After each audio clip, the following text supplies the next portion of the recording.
Мадумаровдун колун сындырардын алдында 61 миң сом дегендерди столбанын ордуна барып көмүп койгулачы ошол жерге барып. Генерал Ташиев жана көз кысканда ушул жерде отургандар көп түшүнбөй калды окшойт. Минфин менен тиги энергетиктерге көзүн кысып, ак бөкөнүн акчасын берип койгула деп кыскан. Алар түшүнбөй калды окшойт.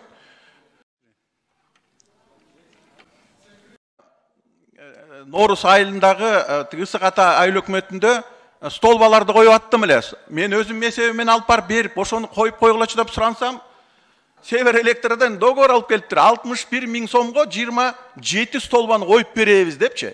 Эми менин жардамчым бар, ошолор эле жалдаган машинени жалдап барып туруп 15 миң сомго коюп келди. Буларда бет деген жок. Ошол үчүн сурагарым, бирөө тиги Мадумаровдун колун сындырардын алдында ошол келишимди жөнөткөндөр 61 миң сом дегендерди столбанын ордуна барып көмүп койгулачы ошол жерге барып.